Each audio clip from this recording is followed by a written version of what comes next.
Hello అండి. నమస్తే. వంటింట్లో అమృతానికి స్వాగతం. నేను మీ సునందన. ఈ రోజైతే బెల్లం గవ్వలైతే ప్రిపేర్ చేస్తున్నాను. అది కూడా గోధుమ పిండితో చాలా బావుంటాయి. బిస్కెట్స్ లాగా టేస్ట్ కూడా.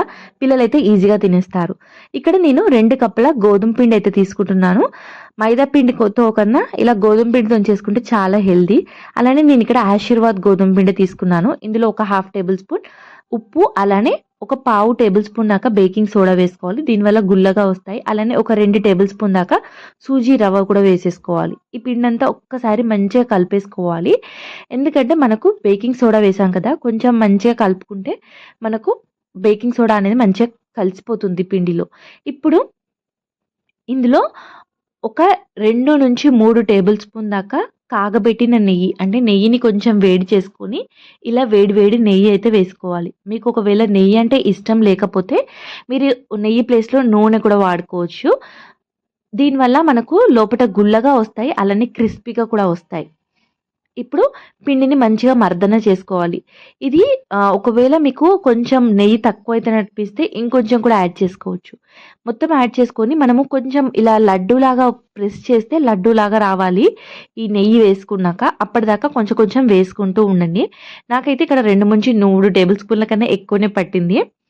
చూసారా?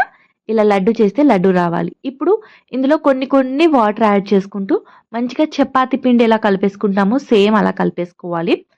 వాటర్ అనేది కొంచెం జాగ్రత్తగా చూసి వేసుకోండి. బ్యాటర్ అనేది మనకు మరీ గట్టిగా ఉండొద్దు. అలా అని మరీ సాఫ్ట్‌గా కూడా ఉండొద్దు. కాబట్టి చూసి జాగ్రత్తగా కలిపేసుకోండి వాటర్ అయితే. దీన్ని మంచిగా పిండినైతే మర్దన చేసుకోవాలి. మీకు ఎంత వీలైతే అంత సాఫ్ట్‌గా మర్దన చేసుకోండి. ఎందుకంటే మనం సూజీ రవ్వ వేసాం కదా! సో, మంచిగా మర్దన చేసేసుకొని పిండైతే మనకు కొంచెం ముడితే సాఫ్ట్‌గా ఉండాలి ఇలా. వీడియోలో చూపించిన విధంగా. ఇప్పుడు మూత పెట్టేసి ఒక హాఫ్ ఎన్ అవర్ సైడ్‌కి పెట్టేసాను. ఎందుకంటే మనం రవ్వ వేసాం కదా! రవ్వ అనేది కొంచెం మనకు సాఫ్ట్‌గా అయిపోవాలి. దానివల్ల మనకు క్రిస్పీగా వస్తాయి. ఇప్పుడు దీన్ని ఒక హాఫ్ ఎన్ అవర్ తర్వాత మళ్ళీ ఒక్కసారి మంచిగా కలిపేసుకొని దీన్ని చిన్న చిన్న చపాతీ పిండి బాల్స్ ఎలా చేసుకుంటామో సేమ్ అలానే బాల్స్ అయితే ప్రిపేర్ చేసుకోవాలి. ఇలా చేసేసుకొని టేబుల్ పైన కానీ, లేదు అంటే చపాతీ పీట ఉంటుంది కదా! దానిపైన ఇలా రోల్ చేసేసుకోవాలి.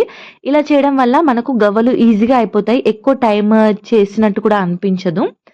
ఇలా చేసేసుకొని ఒక నైఫ్‌తోని ఇలా పీసెస్ లాగా కట్ చేసుకోవాలి. చిన్న చిన్న పీసెస్ లాగా. దీనివల్ల మనకు అన్ని గవ్వలు ఒకటే సైజ్ లాగా వస్తాయి. అలానే ఎక్కువ టైం కూడా పట్టదు. ఇలా అన్నీ కట్ చేసుకొని జస్ట్ కొంచెం ఇలా బాల్ లాగా అనుకుంటే సరిపోతుంది. జస్ట్ ఇలా కొంచెం రోల్ చేస్తే చూసారా లడ్డూలాగా వచ్చేసాయి. నేను మిగతాయి అన్నీ కూడా సేమ్ ఇదే ప్రాసెస్‌లో చేసుకున్నాను. వీడియోలో మాత్రం ఒకటే చూపించాను. నార్మల్‌గా అయితే నేను 2, 3 కలిపి ఒకటేసారి చేసేస్తాను. అది ఈజీ అనిపిస్తుంది నాకు. ఇలా అన్నీ ఇలా లడ్డూలాగైతే మనం ప్రిపేర్ చేసేసుకోవాలి. ఇక్కడ నా దగ్గర గవ్వ చెక్క ఉంది. సో, నేను గవ్వ చెక్క పైన చేస్తున్నాను. దీనికి మనం ఎటువంటి పిండి అవసరం లేదు. డైరెక్ట్‌గా ఈ గవ్వ చెక్క పైన ఇలా బాల్ పెట్టేసి జస్ట్ కొంచెం ప్రెస్ చేస్తే మనకు గవ్వలు ఈజీగా వచ్చేస్తాయి. ఎక్కువ ప్రెస్ కూడా అవసరం లేదు. జస్ట్ ఇలా వీడియోలో చూపించిన విధంగా కొంచెం ప్రెస్ చేస్తే సరిపోతుంది. చూసారా గవ్వలు ఎంత మంచిగా వచ్చాయో? మీ దగ్గర ఒకవేళ గవ్వ చెక్క లేకపోతే ఇలా మన ఆయిల్ తీసే స్ట్రెయినర్ ఉంటుంది కదా! దానిపైన ఇలా గవ్వలాగా కూడా చేసుకోవచ్చు. లేదు అనుకుంటే ఫోర్క్ పైన కూడా ఇలా చేసుకోవచ్చు. లేదు అంటే కొత్త దువ్వెన తీసుకొని కొత్త దువ్వెన పైన కూడా ఇలా చేసుకోవచ్చు. పాత దువ్వెన కన్నా కొత్త దువ్వెన వాడుకుంటే కొంచెం హైజీనిక్‌గా ఉంటుంది. ఇలా మిగతాయి అన్నీ కూడా నేను గవ్వ చెక్క పైన చేశాను. నాకు మిగతావన్నిటికన్నా కొంచెం గవ్వ చెక్కనే మంచిగా అనిపించింది. ఇలా అన్నీ ప్రిపేర్ చేసేసుకొని సెపరేట్ ప్లేట్స్‌లో అయితే పెట్టాను. ఇప్పుడు డీప్ ఫ్రైకి సరిపడంత ఆయిల్ పెట్టేసుకొని ఈ గవ్వలైతే అందులో వేసేసుకోవాలి. మీడియం ఫ్లేమ్‌లో ఫ్రై చేసుకోవాలి. అప్పుడే మనకు క్రిస్పీగా వస్తాయి. గవ్వలు ఫ్రై చేసేటప్పుడు చాలా జాగ్రత్తగా ఫ్రై చేయాలి. నేను నా పెళ్ళైన కొత్తలో ఫస్ట్‌లో చేసేటప్పుడు గవ్వలన్నీ పేలాయి. ఎందుకంటే నేను హై ఫ్లేమ్‌లో పెట్టి ఫ్రై చేశాను. దానివల్ల గవ్వలు పేలాయి. అంటే లోపట ఉడకదు కదా! సో, గవ్వలనేటివి పేలాయి. సో, మీడియం టు లో ఫ్లేమ్‌లో పెట్టి మంచిగా ఇలా లైట్ గోల్డెన్ బ్రౌన్ వచ్చే వరకు ఫ్రై చేసుకోవాలి. ఇప్పుడు అన్నీ ఇలానే ఫ్రై చేసుకొని సైడ్‌కి పెట్టేసుకున్నాను. మనకు గవ్వలు చేయడమే టైం పడుతుంది. ఆ తర్వాత ప్రాసెస్ అంతా తొందరగా అయిపోతుంది. ఇప్పుడు ఇంకొక పాన్‌లో 1.5 కప్పుల దాకా బెల్లం తీసుకున్నాను. మీరు స్వీట్‌నెస్ ఎక్కువగా తింటే 1 ½ కప్పు వేసుకోండి. లేదు అంటే 1 కప్ మాత్రమే వేసుకోండి. అందులో ఒక కప్పు దాకా వాటర్ కూడా వేసుకొని మంచిగా ఒకసారి స్టవ్ పైన పెట్టేసి దీన్ని బెల్లం కరగనిచ్చాను. ఆ తర్వాత బెల్లంని ఇలా వడకట్టుకోవాలి. ఎందుకంటే కొంచెం ఇసుక ఉంటుంది బెల్లంలో. సో, ఇది వడకట్టుకొని ఇంకొక ప్యాన్‌లో అయితే వేసుకున్నాను. దీన్ని ఇప్పుడు స్టవ్ పైన పెట్టేసుకొని మంచిగా దీన్నైతే ఉండపాకం వచ్చే వరకు కలిపేసుకోవాలి. కొంచెం లైట్‌గా ఉండపాకం వస్తుంది కదా! అప్పటిదాకా కలిపేసుకోవాలి. మీకు ఒకవేళ ఇలా తెలియకపోతే ఒక బౌల్‌లో వాటర్ వేసుకొని ఇలా కొంచెం షేప్ లాగా వస్తే మనకు పాకం అనేది పర్ఫెక్ట్‌గా ఉన్నట్టు. ఇప్పుడు దీన్ని తీసి సైడ్‌కి పెట్టేసుకొని ఇందులో ఒక టేబుల్ స్పూన్ ఇలాచీ పౌడర్ అలానే ఒక టేబుల్ స్పూన్ నెయ్యి వేసుకుంటే ఫ్లేవర్ బావుంటుంది. స్మెల్ కూడా బావుంటుంది. పైన గవ్వలు మనకు షైనీగా వస్తాయి దీనివల్ల. ఒక్కసారి కలిపేసుకొని మనం ఫ్రై చేసి పెట్టుకున్న ఈ గవ్వలు కూడా వేసేసుకొని మంచిగా ఒక్కసారి కలిపేసుకోవాలి. మనకు ఈ పాకం అంతా గవ్వలోకి దిగిపోతుంది. ఎందుకంటే గవ్వలు వేడిగా ఉన్నాయి. పాకం కూడా వేడిగా ఉంది కదా!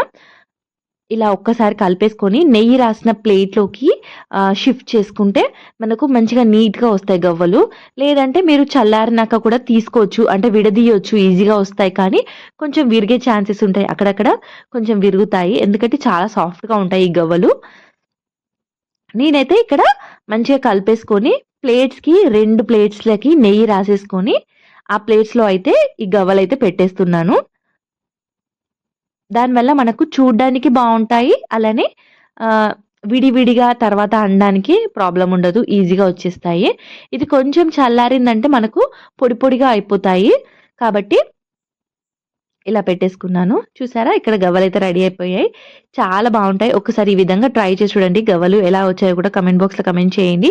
వీడియో గనుక నచ్చినట్టయితే ప్లీజ్ లైక్ చేయండి, షేర్ చేయండి. మన ఛానెల్‌ని సబ్స్క్రైబ్ చేసుకోండి. చూసారా ఎంత గుల్లగా ఉన్నాయో. Thank you for watching.